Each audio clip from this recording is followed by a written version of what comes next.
Votre logiciel Paint.net met à votre disposition un certain nombre d'outils qui vont vous permettre de réaliser différents types de sélections dans vos documents.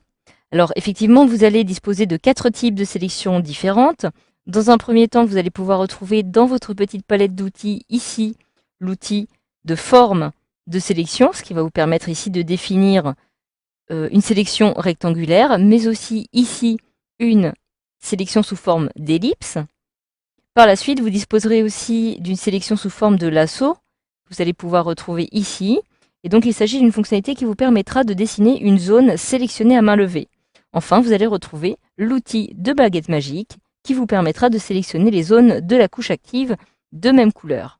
Donc, j'ai ici une image. Admettons que je souhaite sélectionner uniquement la partie de la petite carte qui apparaît ici.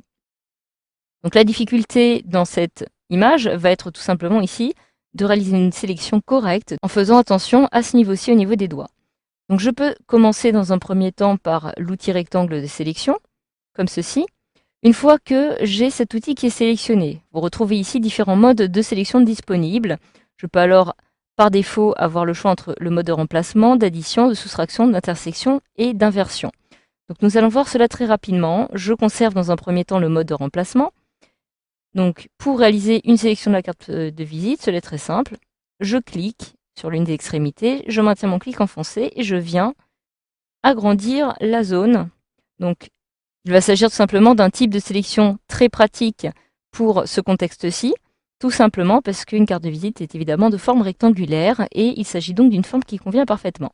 Je relâche mon clic, automatiquement j'ai ma sélection qui a ici été réalisée. Sauf qu'elle a englobé aussi à l'intérieur les doigts qui font partie de la sélection. Je souhaiterais maintenant les extraire. Alors pour les extraire, je ne vais évidemment pas utiliser la sélection carrée et rectangulaire, mais plutôt la forme d'ellipse qui va me permettre de continuer une sélection, ici en évidant par la suite les différentes zones qui correspondent aux doigts. Alors ici, au lieu de choisir le mode de sélection remplacer, si je sélectionne ce mode-ci, ce que je vais faire en fait, c'est que je vais venir remplacer l'ancienne sélection, donc la sélection rectangulaire, par la nouvelle sélection que je vais ici réaliser. Donc je clique, et là vous voyez qu'automatiquement je viens de perdre la précédente sélection.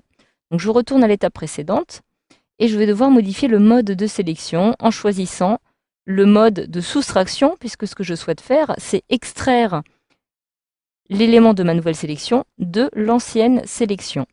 Donc maintenant, je peux cliquer, maintenir mon clic enfoncé, je viens ici donner la forme au niveau des doigts, et vous voyez qu'automatiquement, toutes ces zones-ci sont extraites de ma sélection précédente. Donc c'est vraiment quelque chose de très pratique.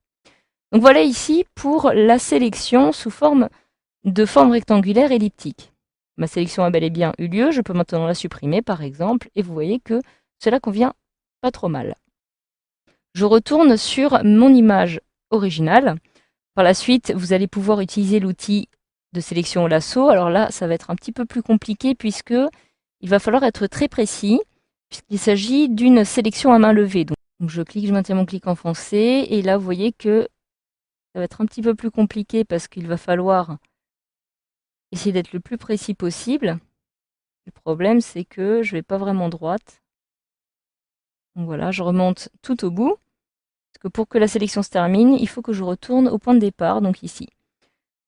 Donc voilà, j'ai ici réalisé la sélection, mais comme vous pouvez le voir, cela n'est pas très efficace, à moins que vous ne disposiez peut-être d'une tablette graphique, ce qui vous aidera amplement. Donc finalement, vous allez aussi pouvoir retrouver cette fois-ci l'outil de baguette magique, qui va être un outil très intéressant, puisque cet outil va vous permettre de sélectionner toutes les couches qui vont correspondre à la couche que vous allez sélectionner. Alors, vous allez pouvoir retrouver ici, en haut dans cette petite barre de contrôle. Vous retrouvez ici les différents modes de sélection. Je choisis à nouveau remplacement. Je peux maintenant retrouver les différents modes de remplissage, soit un mode contigu ou global. Je vous conseille plutôt de conserver contigu.